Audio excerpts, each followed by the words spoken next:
ठीक है, I repeat, किसी भी कंपनी का प्रॉफिट मुनाफा कैलकुलेट करने के लिए हम उस कंपनी के सेल्स रेवेन्यू में से उसके सारे खर्चे यानी कि कॉस्ट माइनस करते हैं। ये पार्ट्स हमने डिस्कस तो नहीं किए हैं ये चीज़ें पहले, सही है। अच्छा, सेल्स रेवेन्यू कैसे आता है उसका फॉर्मूला भी लिख लेते हैं। अगर हम सेल्स रेवेन्यू की बात करते हैं तो जो हमारा सेल्स रेवेन्यू है,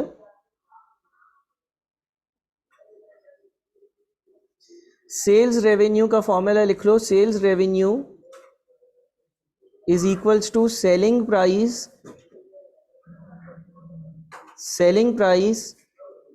multiplied by number of units sold, selling price multiplied by units sold. और जब हम कॉस्ट की बात करते हैं ना, तो कॉस्ट में बहुत सारी मुख्तलिफ तरह की कॉस्ट्स आती हैं। वैसे तो 4 टाइप्स होती हैं, लेकिन एज ऑफ नाउ करेंटली आप ये कह लो कि कॉस्ट में हमारे पास 2 चीज़ें हैं, एक है फिक्स्ड कॉस्ट, एक है आपकी फिक्स्ड कॉस्ट और एक है आपकी वेरिएबल कॉस्ट। वैसे तो इतनी सारी तरह की कॉस्ट होती हैं, लेकिन अभी फॉर टाइमिंग आप कह लो कि आपके पास एक फिक्स कॉस्ट है और एक वेरिएबल कॉस्ट है, 2 ही कॉस्ट हैं, ठीक है। अब अगर लेट से मैं एक और फार्मूला लिख दूं आगे बढ़ने से पहले, तो मैं ये कहूँगा कि जो मेरी कंपनी की वेरिएबल कॉस्ट होती है, जो मेरी कंपनी की वेरिएबल कॉस्ट होती है, वो variable cost per unit, variable cost per unit, variable cost per unit multiplied by units के बराबर होती है। ये 4 बातें हैं जो हम सबसे पहले डिस्कस करते हैं, ठीक है। अब इसको एक एग्जाम्पल के ज़रिए ज़रा समझ लेते हैं कि आखिर एक कंपनी जो है उसका प्रॉफिट कैसे कैलकुलेट होगा। पहले आप लोग सब समझ लीजिएगा, उसके बाद मैं एक ब्रेक दूंगा जिसमें आप लोग इसको कॉपी कर रहे होगे तो आराम से आपके पास कॉपी भी हो जाएगा। लेट से मैं एक एग्जाम्पल ले लेता हूँ एक बुक शॉप की, एक एग्जाम्पल ले लेता हूँ एक बुक शॉप की, ठीक है। और अगर एक बुक शॉप की एग्जाम्पल लेता हूँ, लेट से मैं ये कहता हूँ कि उस बुक शॉप से जो है ना वो बुक्स सेल होती हैं, बुक्स बिकती हैं, और ये बुक शॉप वाला एक बुक जो है ना ये 400 रुपये की बेचता है। तो मैं ये कहूँगा कि इसकी जो बुक्स की सेलिंग प्राइस है ना, सेलिंग प्राइस है वो ₹400 पर यूनिट है। सेलिंग प्राइस का मतलब ये होता है कि ये बुक शॉप वाला एक किताब कितने की बेचता है, एक किताब कितने की बेचता है, ठीक है। अगर ये बुक शॉप वाला एक किताब 400 रुपये की बेचता है तो मैं कहूँगा कि इसकी जो सेलिंग प्राइस है बुक्स की वो 400 रुपये पर यूनिट है। अच्छा, जब हम बुक्स की बात करते हैं तो जाहिर सी बात है जब ये बंदा बुक शॉप चलाएगा तो इसके बहुत सारे खर्चे होंगे। मैं सिर्फ और सिर्फ अभी 2 तरह की एग्जांपल देता हूँ खर्चों की, बहुत सारे खर्चों पे नहीं जाता। एक जो इसका खर्चा हो सकता है वो हो सकता है rent of book shop, rent of book shop यानी कि बुक शॉप का किराया। लेट से ये जो है ना एक महीने का बुक शॉप का जो किराया पे करता है ना वो 10,000 रुपये का किराया पे करता है, ठीक है। अब एक इसका ये खर्चा हो गया किराए का।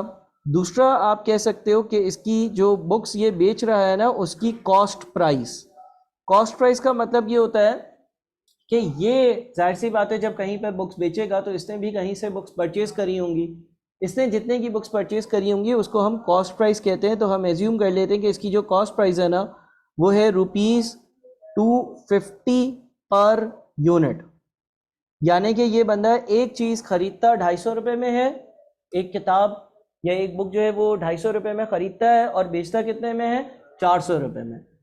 साथ में इसके रेंट जो है बुक शॉप का वो 10,000 है। जाहिर है और भी बहुत सारे खर्चे होंगे, लेकिन मैं एग्जाम्पल को शॉर्ट रखने के लिए बोलता हूँ कि बस इसके 2 ही खर्चे हैं। अच्छा, फिर मैं यूनिट्स लिखता हूँ, यूनिट्स सोल्ड कह लो या यूनिट्स कह लो। लेट से एक पूरे महीने में इसने जो है ना वो 1,000 बुक्स जो है ना वो बेची, 1,000 यूनिट्स बेचे, 1,000 चीज़ें बेची, 1,000 किताबें बेची, 1,000 यूनिट्स बेचे।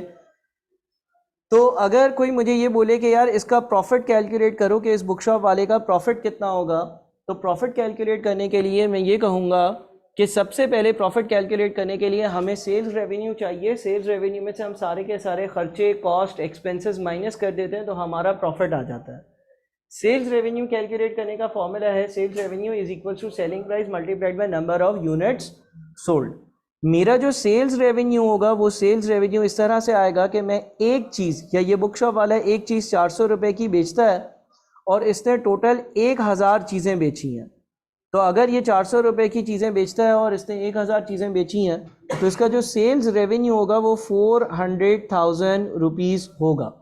सेल्स रेवेन्यू का मतलब ये होता है कि जितनी भी ये चीज़ें इन टोटल बेच रहा है उससे जो इसको पैसे मिल रहे हैं, फंड्स मिल रहे हैं, या कस्टमर को इसने एक चीज़ 400 रुपये की बेची, 1000 चीज़ें अगर इसने बेची तो 400 रुपये की एक चीज़ के हिसाब से 1000 चीज़ों के 4 लाख रुपए बन गए। ये इसका सेल्स रेवेन्यू कहलाएगा, ये इसका सेल्स रेवेन्यू कहलाएगा। ठीक है, अब हम कॉस्ट की बात करते हैं। जब हम कॉस्ट की बात करेंगे ना तो इसकी कॉस्ट किस तरह से आएगी? कॉस्ट इस तरह से आएगी कि देखो, एक तो इसकी बुक शॉप का रेंट है, मैंने एज्यूम किया है कि रेंट जो है ना वो कितना है, 10,000 रुपये। तो एक तो इसको रेंट पे करना होगा और रेंट की अमाउंट होगी 10,000 रुपये।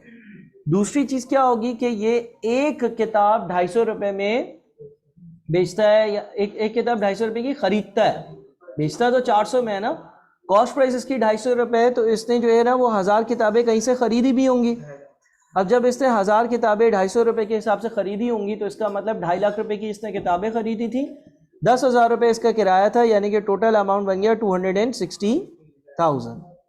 तो इसने कमाया कितना, इसको प्रॉफिट कितना हुआ, इसको मुनाफा कितना हुआ, ये कैलकुलेट करने के लिए आप सेल्स रेवेन्यू की वैल्यू जो कि 4 लाख रुपए है, सेल्स रेवेन्यू जो कि 4 लाख है, उसमें से माइनस कर दो 260,000 रुपीज़ जो इसकी कॉस्ट है।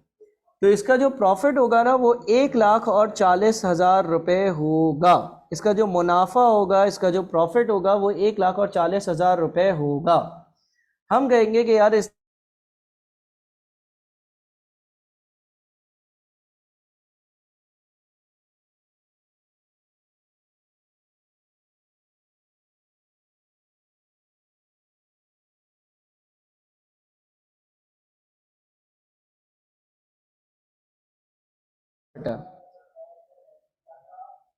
एक 40 का प्रॉफिट है,